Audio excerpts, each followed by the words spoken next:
to infinity and beyond. Everybody, it's Roger and James here from DisKingdom.com, and in this episode of the Infinity and Beyond podcast, we're going to be talking about the new Marvel Heroes Omega closed beta, which opened and got going over the weekend on PlayStation 4. Going to be coming to Xbox One, I would imagine very, very soon. Not going to be too long off that on there. It looks like this closed beta is going to be running for about a month until about mid-May before it goes into open beta, which basically means from that point on, everyone can jump in. The closed beta is basically here to allow the fans to get in, play it, share their feedback on the official forums and on Twitter and stuff, and then they will then be making some tweaks. So it's kind of, you are in a testing zone, so this is kind of, it's not very well presented of what that is, but it kind of pretty much just dropped out of nowhere last week that it was coming. We knew it was coming, it just kind of dropped within a few days. But anything else you want to add on that one there, James, before we go into more of the details? Not too much to add to that. I mean, the main thing to remember, of course, is that since it was a PC game first, all of the characters are already pretty much balanced. And, you know, we had the biggest update ever, quote-unquote, for the PC game. So all of the abilities for the characters are the exact same. So when we're talking about beta, this is almost strictly a technical beta. You know, can the servers handle it? Can the system handle it? Et cetera, et cetera. Yeah, it's definitely becoming a standard thing now. Now, you could gain access to this by buying one of many different Founders Packs. So I'm going to go through some of the details of what those packs are. Now, this is going to be a free-to-play game. So when it launches officially in open beta and stuff, you will be able to play the game and you'll be able to get one or two characters for free when you start off.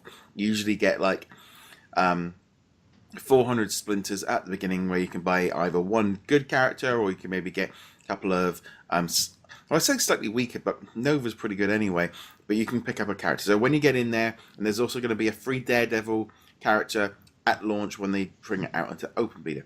But if you can't wait and you want to get into it now, which I'm going to be honest, I was like that on Friday. I couldn't wait to get in there, and I've been waiting for the console version for probably about 6 months to a year. Ever since I heard about the game, it's literally, and so I've been really looking forward to this. So I'm going to go through the details now of the pack. So first off, you got the Deadpool pack. These are all available through the PlayStation Store. They're not available in every single country. I know some of the European countries got blocked out. Australia wasn't available. I think even Canada wasn't. Now, you can kind of go around that and get in there if you set up a US account. But hopefully, when it launches properly, it will be available everywhere. But like I said, you only need to buy one of these Founders Packs to get in there to be able to download it. So as I said, we have the Deadpool one, which you get Deadpool, and you also get his Zen costume, and you also get an XP boost, and you get 500 Gs, which is like the in-game currency to be able to buy stuff. Up next, we have the Spider-Man Founders Pack, slightly a little bit more pricey than the Deadpool one. So you get him, you also get his Civil War costume, an XP boost, and another 500 G. There is a War Machine Founders Pack. Now, he is exclusive to PlayStation Plus. You have to be a member of that one. It's priced at $13.99 or UK price. Again, you get him. You also get his Civil War costume, 1 XP boost, and 500 Gs. Now, while it does say PlayStation Plus exclusive, you do not need to be a member to play the game, or even play online. And we did actually do that last night as a little bit of an experiment. So we do know that definitely does work. There's also a larger pack of the Guardians of the Galaxy, which includes Star-Lord and also Rocket Raccoon. It also includes 3 bonus costumes, including ones based on the first movie and also those based on the Guardians of the Galaxy Volume 2, which is probably a little sneak preview of the stuff that's maybe coming to the game pretty soon. 5 XP boosts and 1,000 Gs. Now, what's kind of interesting again with these Gs is, we'll explain a little bit later, but these are good parts of them as well. There's also the even bigger pack, which is the Marvel Heroes Avengers pack, which includes 6 playable characters: Captain America, Iron Man, Hulk, Hawkeye, Black Widow, and Thor. You also get all their Civil War costumes as well. Sorry, Age of Ultron costumes. 10 boosts, 2,000 Gs. And then finally we have got the X-Men pack, which includes Wolverine, Jean Grey, Storm, Beast, Iceman, and Psylocke. It also includes 6 different costumes, slightly varies. They go all over the place depending on the comic book characters. So you've got Wolverine's classic one, Jean Grey's new X-Men, Storm's astonishing, Beast's astonishing, Iceman all new, and Locke is Lady Mandarin. 10 XP boosts and another 2,000 Gs. Also working, if you buy all 5 of those packs, you will get Iron Fist as a playable character. And you also get the Spider-Man black suit costume. Those are only timed exclusives for a few months as kind of a bit of a bonus for getting hold of them. So that's just what's in the pack. So I picked up the Deadpool pack straight off the bat just to kind of get in there and play. But I have been playing around with all of them. But we're going to be talking about that in another episode this week. But what did you think of that, of those the founder packs? These are pretty much in line with what we're used to on the PC. The prices are slightly worse by like $1 or $2. And just for American audiences, the prices on them are $17 for War Machine, $20 each for Spider-Man and Deadpool, $40 for the Guardians pack, and $60 for the Avengers and X-Men packs. And the one thing we're missing, for better or worse, is that at the PC launch there was an all-inclusive Ultimate pack, which had every character that was released plus all the characters that were released through the first year, so all the new characters, which was $200. I didn't go in for that, but I know people did spend that money. I still think $200 is fairly ridiculous price to spend on a game, but it is interesting that it's not included here. I think maybe they thought that console players would be less receptive to that kind of pricing for a good reason. Yeah, and I got to be honest, I do think when I saw the prices go up, I mean, I thought, oh, wow, $50 for the big packs. But actually, if you look at it in some ways, you get 6 characters, so it actually works out the cheapest way of doing it is getting the big bundle. But I do think the idea of there being like a £200 or $200 pack might have been a bit of a scary prospect for console players. So that's why they didn't put it up. You can also buy Gs as well. They're on there available to be purchased separately. And their price, I mean, they have different packs and stuff. But one of the things I did think with those packs, that if you do buy all 5 of them, you're actually going to get a lot of Gs to be able to probably buy the majority of the characters anyway. So I didn't really give it a lot of thought until it was like, and I worked out, you're probably going to be able to buy maybe 6 to 7, 8 more characters with all those Gs that you get, unless you do go through and boost up your things that you can hold, your stash and stuff like that, which is probably a more better purchase than buying more characters. Well, I think it's worth mentioning, the value of the Gs and how much you can buy with a single one. Or it's basically $1 to 100 Gs. And if you want to buy characters, let's say you buy only the Deadpool, Spider-Man, or War Machine pack, which come with 5 extra Gs in them, you're only going to be able to buy with that money those cheaper characters that we mentioned earlier, Nova, Angela, and Squirrel Girl.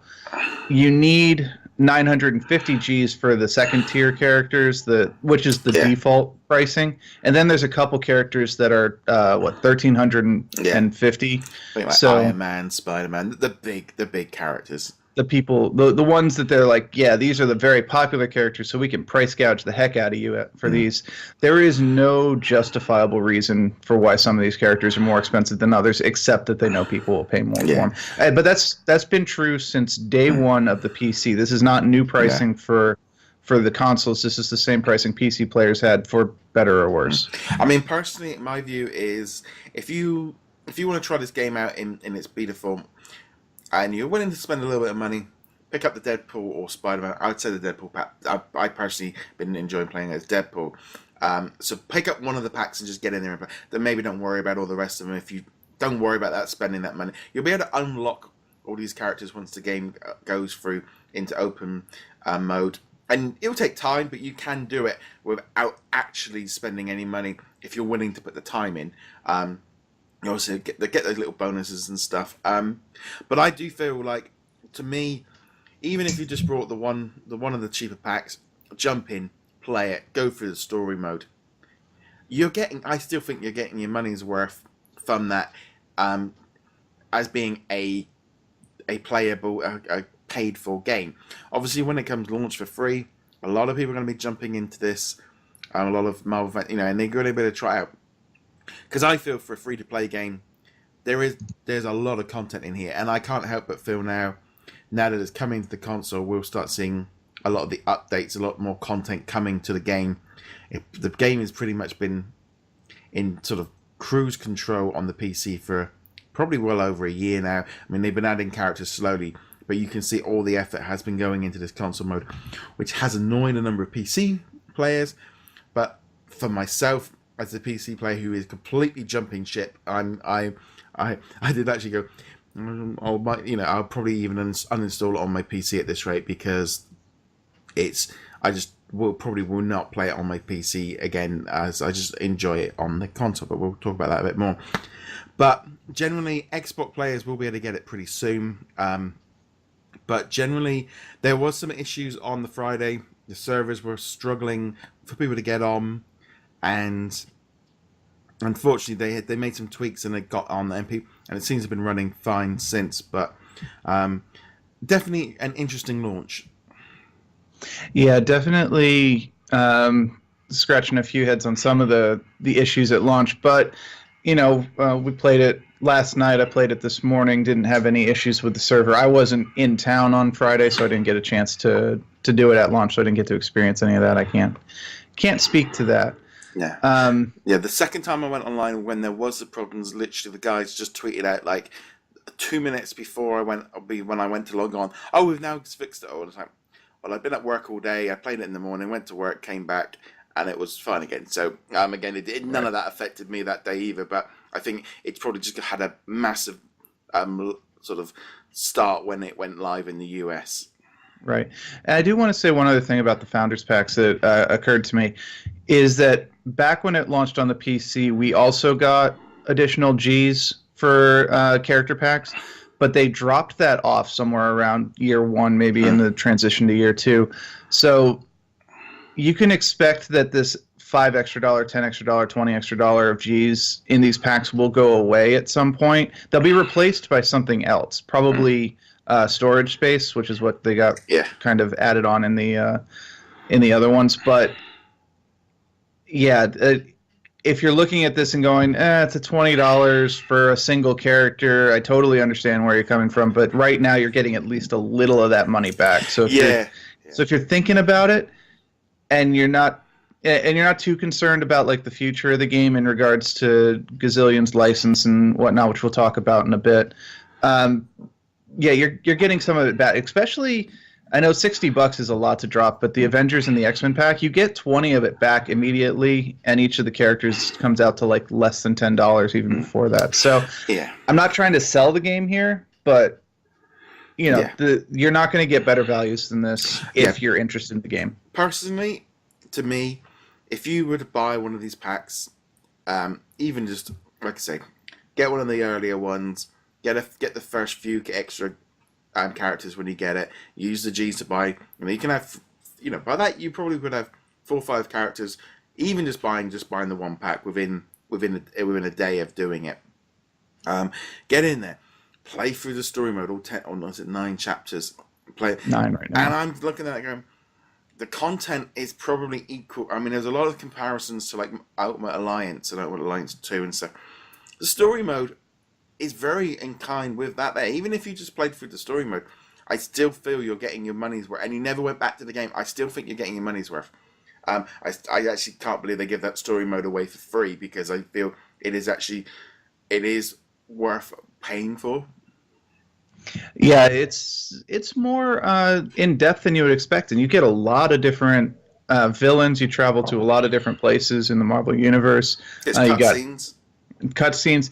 The cutscenes, for the most part, are the same as the PC, but they did add a new intro movie, which was kind of cool. Yeah, so they had to remove a certain family, which is not allowed to be mentioned, the Fantastic Four, which have been removed from. You can't see them; they don't exist. they don't exist.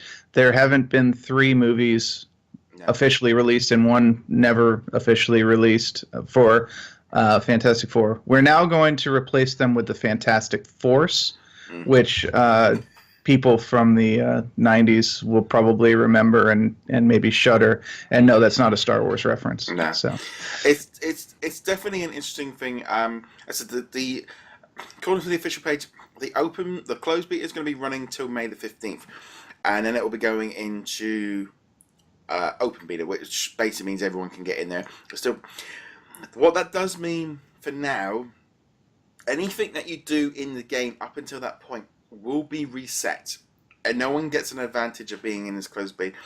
So what that does mean is any Eternity Splinters you unlock, any leveling up you do, how far you get in the story, it's all going to be wiped. Now, if you purchase anything, what will happen is say you've got your 5,000 G, so you've brought all 5 packs. If you buy all the characters and you are playing them, the minute it relaunches, you're going to get all your 5,000 Gs back, and you can spend them again.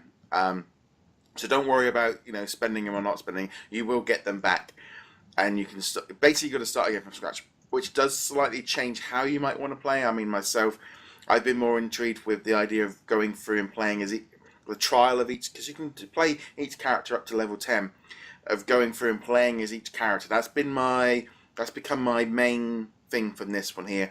Try it out, jump into I don't want to go too far into the story mode again, because I'm going to have to do it again in May. So I just want to jump in, play around with all of the characters, and have a really good experience of just working out who I like, who I don't like, and not worrying too much about leveling it, because there doesn't seem to be a lot of point in spending too much time in doing all that when it's all going to get wiped. And I think it's kind of important to remember that.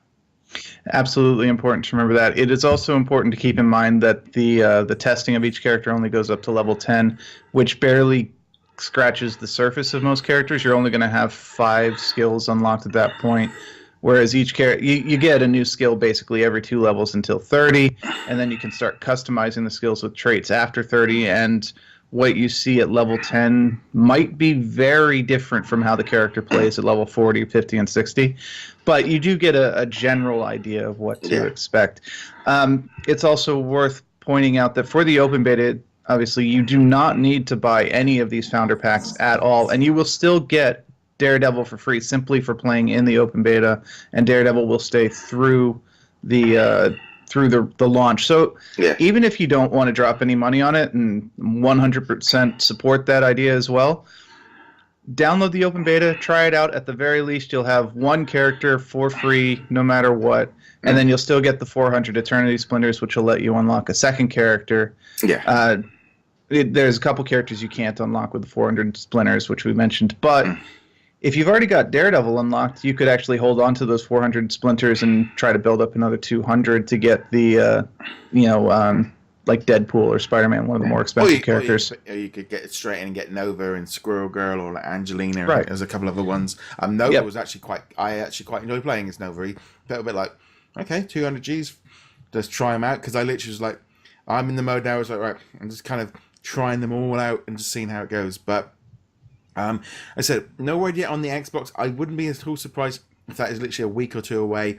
Obviously, we will be probably talking about this game a lot more coming up, and as news comes things, and obviously as it goes into the sort of the open beta kind of thing.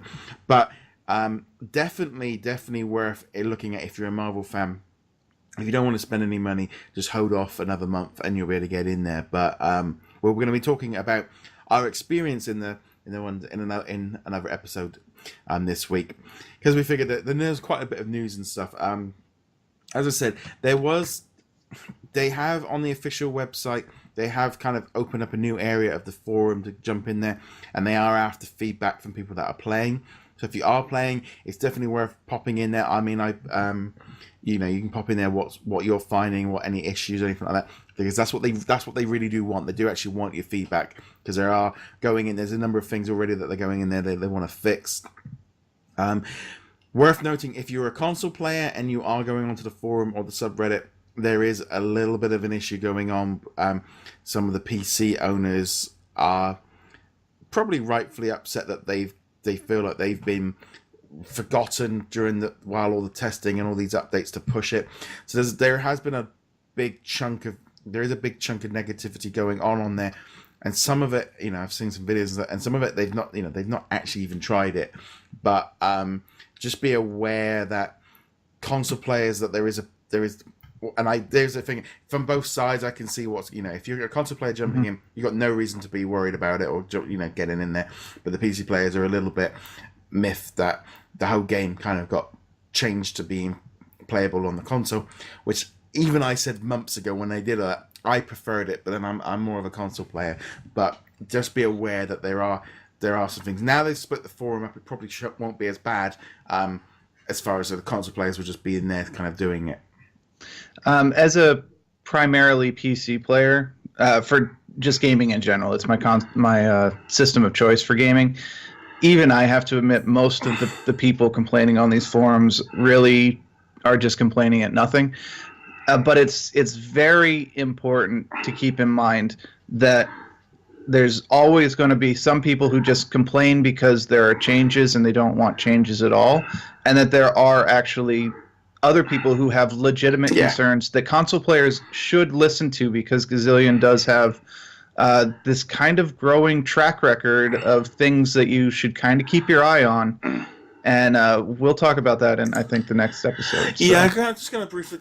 Obviously, the big thing is updates kind of slowed down for the PC game while they were working on the console. And there was a big update which basically which the PC players feel like they've been playing the console version for a couple of months before the console players got it. There's also the thing of... A lot of PC players have invested a large amount of time and money into it. And so, therefore... they've not liked what's been going on with the direction stuff. Now, in the long run, now that the console play mode is out and once it gets tweaked and stuff, it does mean more money going to be coming into the game, and therefore the chances of more content actually going up is now going to be better, because now you're going to have millions more players being able to access it on consoles, which will hopefully, in my view, start adding more. They'll be able to invest more in characters and, more importantly, content, events, because they're going to be running across all the platforms. Now, they have been taking some people on. They've been trying to expand the team. And then the other thing as well is, this is an online game. And as we have learnt with online games, they can be shut down. They can be gone. This is not an Ultimate Alliance where you can pop the disc in and keep playing. If the servers go down, the game is gone. Now, I almost feel like now with online games as a whole, you have to take that into consideration before you start spending money. You have to look at it more as like, if I spend the $50 on all this stuff, am I going to get my value of it? And if it went away in a year or two's time, would I be okay with that?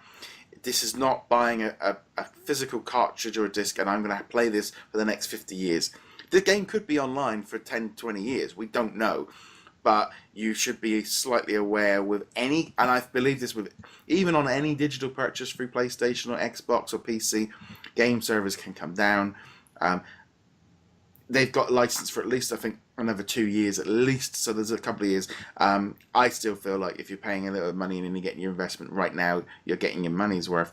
But I feel with any PC online or console online game, there are possibilities of stuff. Even if you buy a game on the eShop on Nintendo or so, if the company went belly up tomorrow, you would lose them. It's the big age-old thing between digital and physical purchases.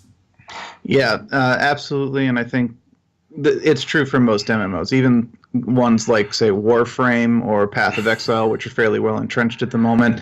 They'll be gone someday, and every dollar you put into it will be gone with it.